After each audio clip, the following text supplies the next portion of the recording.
हे नारद,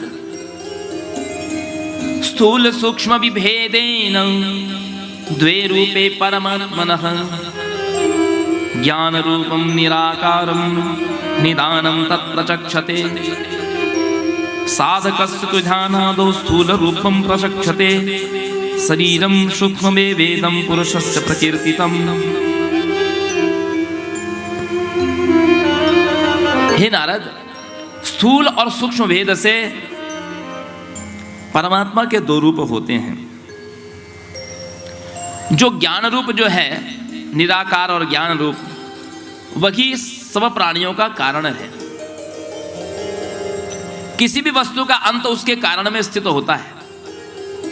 किसी भी वस्तु का अंत, जैसे हम जल राशि से मां के उदर में आए, बद्री फल अंडे फल के समान 10 दिन तक रहे, मां से न शिरोद्वाभ्याम लिंग छिद्रो भवस्त्रिभिः चतुर्भिर्धातवः सप्त पंचभिक्षुतद्भवा। ऐसे मां के उदर में शरीर बना और बनने के बाद में पंच भौतिक शरीर शैशव अवस्था से कुमार, पौगंडा, किशोर, युवा, स्थविरावस्था, वृद्धावस्था से अपनी आयु को पूर्ण करके जब चिता पर लिटा दिया गया, अग्नि के संपर्क, अग्नि संस्कार होते ही पांचों महाभूत विभक्त हो गए। पृथ्वी तत्व जो था वो केवल 4 राशि रह गई। आकाश तत्व आकाश में, अग्नि तत्व अग्नि में, जल तत्व जल में, वायु तत्व वायु में विलीन हो गया। ये पांचों महाभूत विभक्त हो गए। किसी भी वस्तु का अंत उसके कारण में स्थित होता है।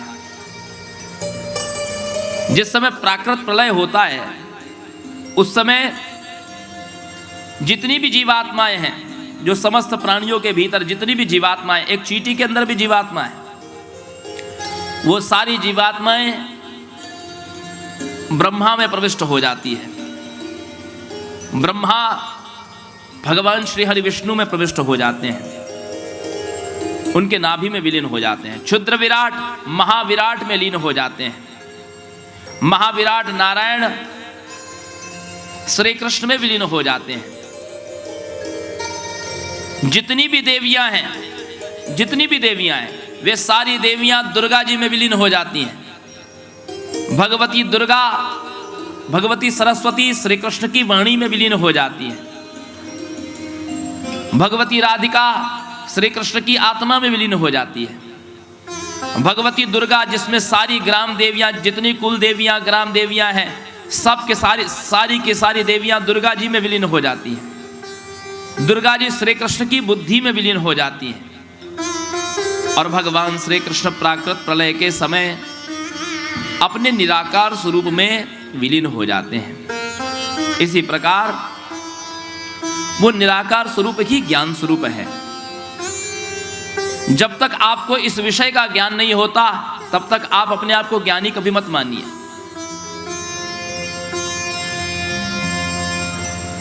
वस्तुतः ज्ञान तो वही है जब जीव को पता चल जाए कि मुझे कुछ भी अभी पता नहीं है, तो समझना कि अब ज्ञान आरंभ हो चुका। जिस दिन आपको अनुभव होने लगे कि मुझे कुछ भी रहस्य पता नहीं है, मुझे कुछ भी नहीं आता है, तो समझिए अब ज्ञान की शुरुआत हो चुकी। जब तक आपको यह भ्रम बना हुआ है कि मैं कुछ हूं, मुझे कुछ नॉलेज है, मुझे ज्ञान है, मेरे पास कुछ है, मैं शक्तिशाली हूं, तो समझिए अभी मूर्खता बनी हुई, अज्ञानता बना हुआ है। क्योंकि प्रत्येक वस्तु का अंत उसके कारण में स्थित होता है। और स्थूल और सूक्ष्म भेद से परमात्मा के 2 रूप हैं। एक ज्ञान स्वरूप निराकार रूप, जो सबका कारण कहा गया है।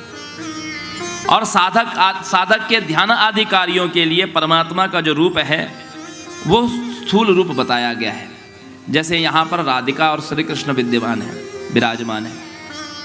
ये स्थूल रूप है भगवान का, जिसमें भगवान के सुंदर नेत्र हैं,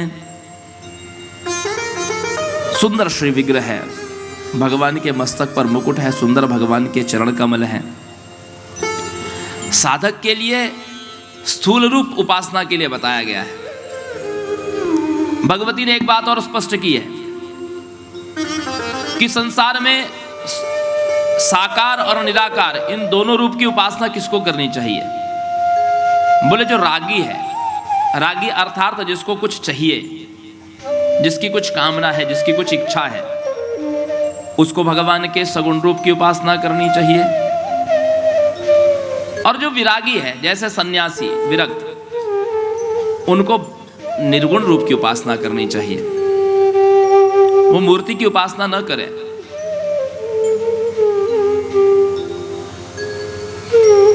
इसलिए सन्यासी लोग अपने पास में दंड रखते हैं। वो दंड को ही ब्रह्म स्वरूप मान करके हर जगह केवल उसी को स्पर्श कराते रहते हैं। कहीं तीर्थों में जाएंगे, बस दंड को स्नान करा लिया, हो गया उनका स्नान। अपने आप को वो निर्गुण निराकार मानते हैं। सन्यासी अपने आप को निर्गुण निराकार मानते हैं। कुछ लोग त्रिदंड धारण करते हैं, सत्व रज तम युक्त। कोई एक दंडी होता है।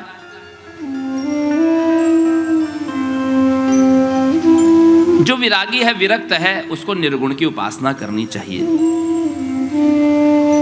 ब्रह्मा जी कहते हैं, नारद, मम चैव शरीरम में सूत्र मिथ्या विधीयते, स्थूलम शरीरम वक्ष्यामि ब्रह्मणः परमात्मनः। मेरा जो शरीर है ये सूत्रात्मक शरीर है,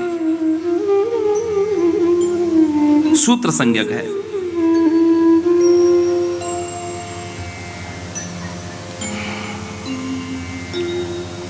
इस संसार की उत्पत्ति 3 गुणों से हुई। एक चींटी या सूक्ष्म, उससे भी सूक्ष्म जो जीव होगा, उन तीनों के भीतर, उन सबके भीतर ये 3 गुण विद्यमान रहते हैं। क्योंकि सगुण सृष्टि का जब आरंभ हुआ तो सबसे पहले इन 3 गुणों से ही हुआ, सत्वगुण, रजोगुण और तमोगुण।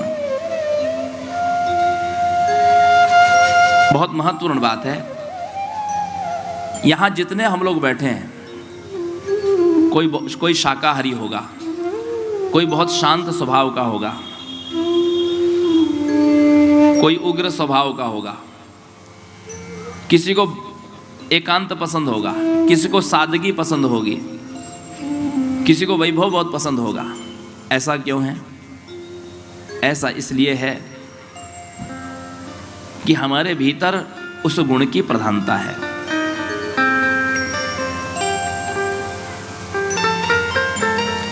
जैसे जो बहुत कम भोजन करता हो, जिसका शरीर हल्का रहता है, आंखें, कुछ लोगों की आंखें बड़ी भारी भारी रहती है, आंखें हल्की हों, पेट हल्का हो, बहुत थोड़े भोजन में सुकून मिल, हमेशा शांत रहने वाला, कितना भी बोलो गुस्सा ना आए,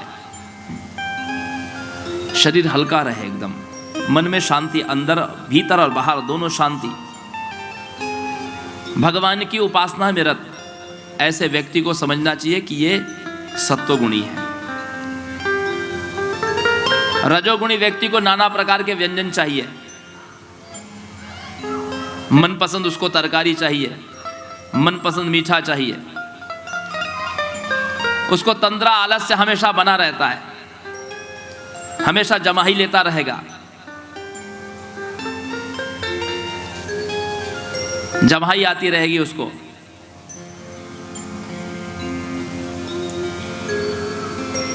ऐसे व्यक्ति को रजोगुणी समझना चाहिए। जिसको क्लेश करने की इच्छा होती है, हमेशा झगड़ा करने की, छोटी छोटी बात पर रुष्ट हो जाना, कभी तो बहुत सोना, कभी रात रात भर नींद नहीं आना, तो समझना चाहिए कि यह व्यक्ति के भीतर तमोगुण की प्रधानता है, यह तामसी है। तमोगुणी व्यक्ति को रात में नींद नहीं आती है, सुबह 12-12 बजे तक सोते रहेंगे, रात में उनको 12-1-2 बजे तक नींद नहीं आएगी। समझना चाहिए कि तमोगुण प्रविष्ट हो गया है, इसके अंदर तमोगुण की प्रधानता है। लेकिन क्या ये तीनों गुण एक ही शरीर में रहते हैं? बोले हाँ।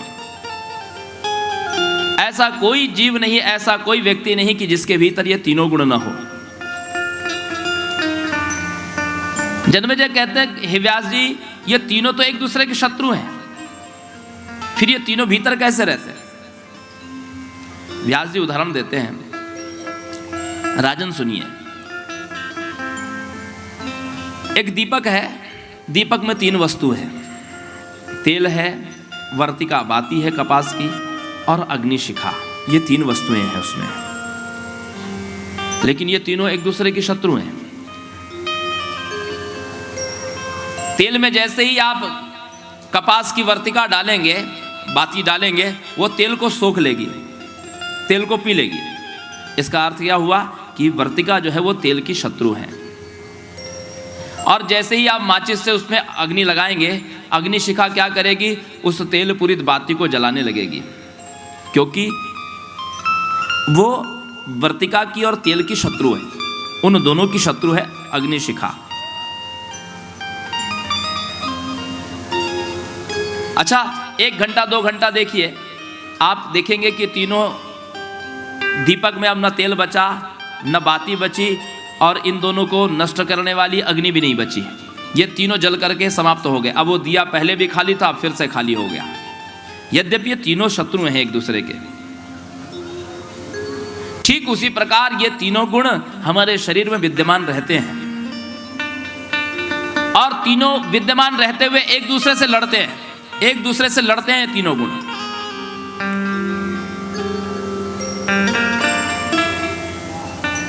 ये तीनों जब लड़ते हैं तो क्या होता है, जैसे तेल पूरित बाती को अग्निशिखा जब जला रही होती है, उस समय अंधकारमय कक्ष में प्रकाश होता है। ये जब तीनों एक दूसरे से लड़ रहे होते हैं, उस समय प्रकाश आच्छादित होता है। ठीक उसी प्रकार जब ये तीनों गुण परस्पर इस शरीर के भीतर लड़ रहे होते हैं, उसी समय जीव को साक्षात्कार होता है। उसी समय इस जीव को साक्षात्कार होता है। केवल सत्वगुणी व्यक्ति जीवित नहीं रह सकता, केवल रजोगुणी या तमोगुणी व्यक्ति भी जीवित नहीं रह सकता। किसी गुण की प्रधानता किसी में हो सकती है, लेकिन कोई ऐसा व्यक्ति नहीं है कि जो कहे कि मेरे भीतर ये तीनों गुण नहीं है। और ऐसा कोई महापुरुष जो इस देह भाव से ऊपर उठ जाता है, तो हम उसके लिए क्या कहते हैं?